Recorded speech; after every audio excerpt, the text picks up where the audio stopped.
Hello, this is MAT221 Calculus 1. This is Mrs. Johnson. We're in Applications of the Derivative in Unit 4, and we're in Section 4.2 that talks about the extremes of a function. I'm looking at a worksheet that you can find in the Blackboard folder in Worksheets. This is on Section 4.2 on the extreme value theorem.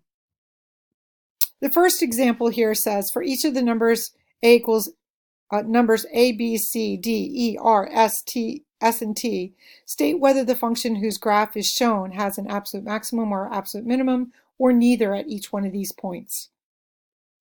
So in this particular exercise, we're just actually going through the graph and pointing where are my absolute and local minimums and maximums.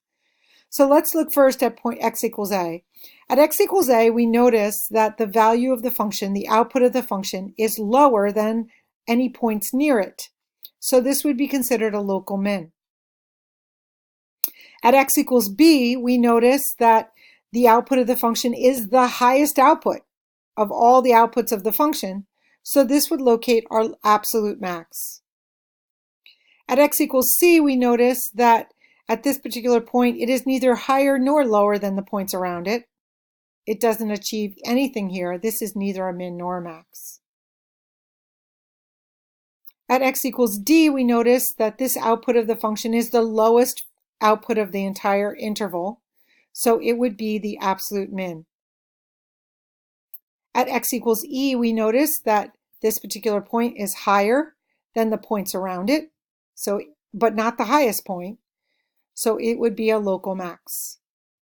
At x equals r, we have neither a min nor a max. At x equals s, we have a local min. And at x equals t, notice that this endpoint is higher than the points around it, so it is a local max. Notice that my critical points here are at b, d, e, and s. And that's where the local mins and maximums are occurring, and or the endpoints, which is at a and t. So let's look at example 2 on the same worksheet. At x equals a, which is right here, we notice this endpoint is higher than the points around it, so this is a local max. Now, this is very unusual down here. If you notice from b to d, this is the lowest output of the function. Every single value here from b through d is the lowest output of the function. So in this particular case, these are all my absolute minimum values. Notice I only have one value, so the value will be whatever the y value happens to be there, but it's occurring 3 times. At b, at c, and at d. Matter of fact, it occurs everywhere between b and d.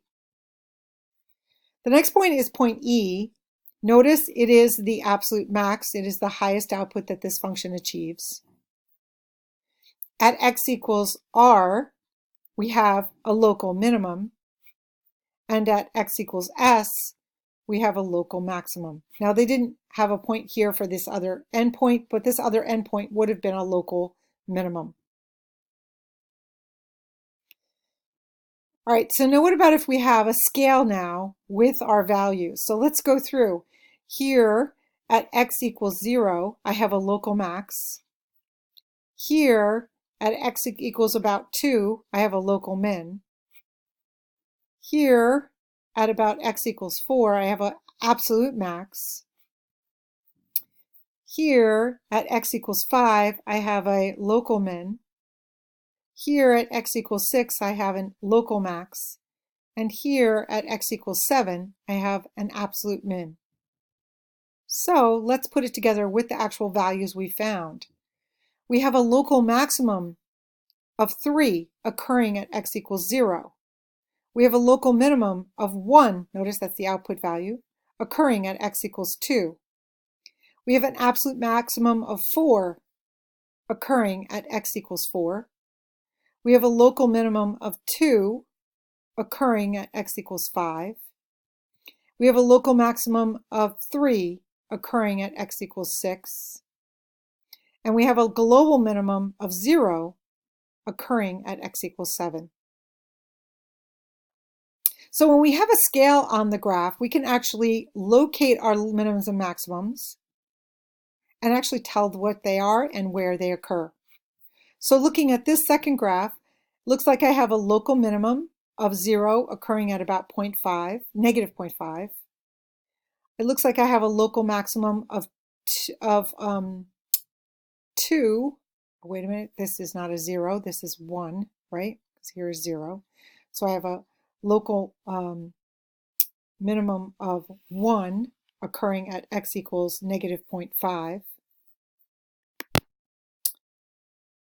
All right, so let's see what we have here. We have a local minimum here.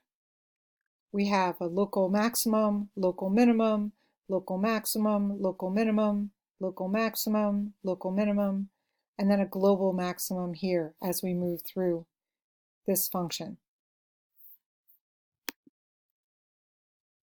So let's see what we have here. We have, let me pause this for a second so I can get the whole thing. So we have a local minimum of 1 occurring at x equals negative 0.5. We have a local maximum of 2 occurring at x equals 0.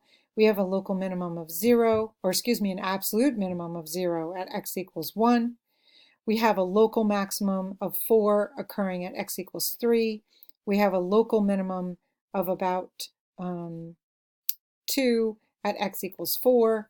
We have a local maximum of 3 occurring at x equals 5.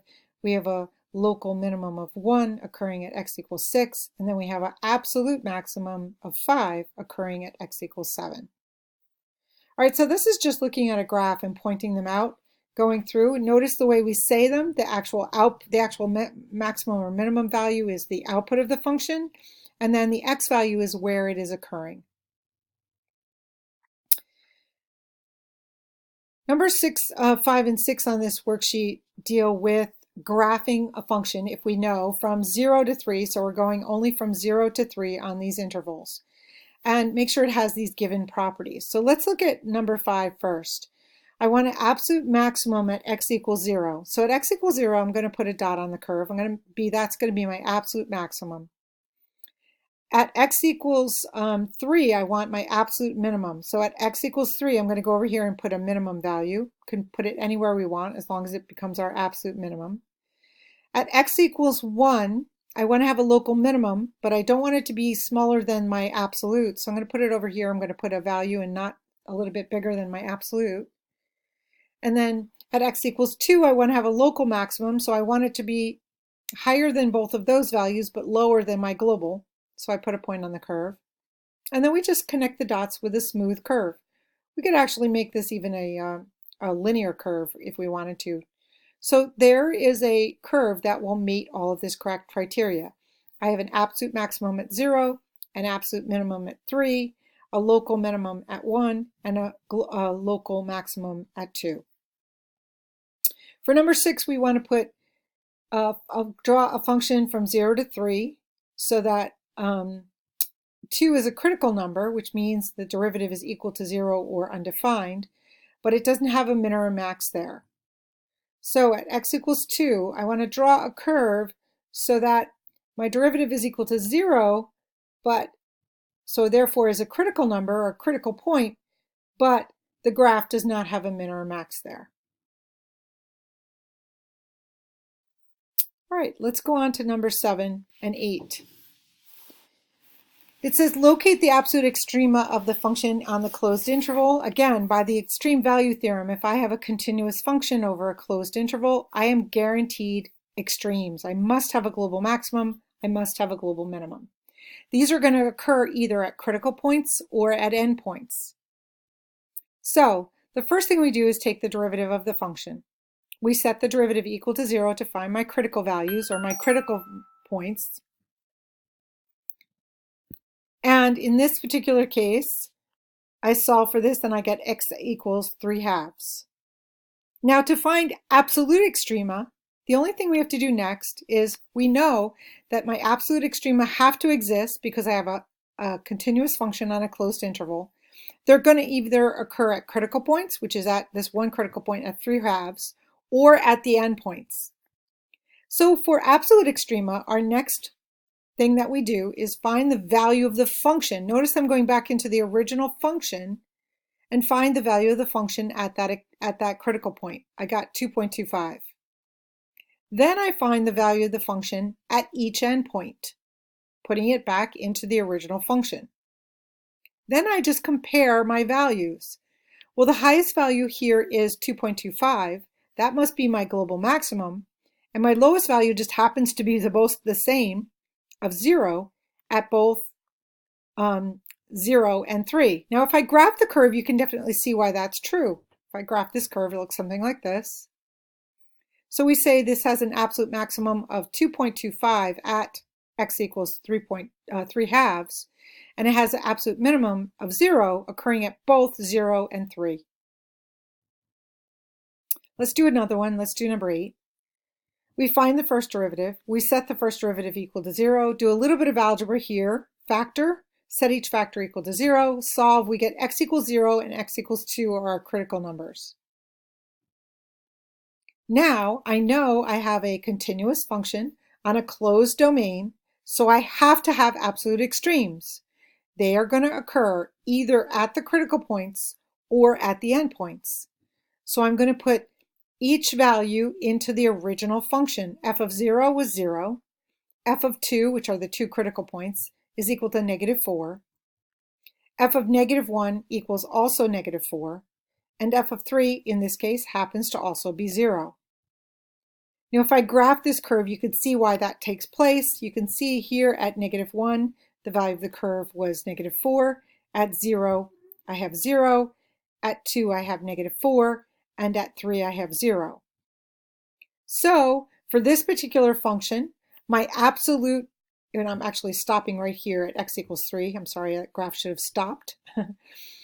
So my absolute minimum value is -4, occurring at -1 and at 2. And my absolute maximum value in this case is 0, occurring at both 0 and at 3. So what I'd like you to do is try the other problems on this worksheet and in WebAssign to practice these skills for finding the absolute extremes. And then check your answers to the worksheet in Blackboard. The answers will be in Blackboard for you to view. Have a good day. Talk to you again soon.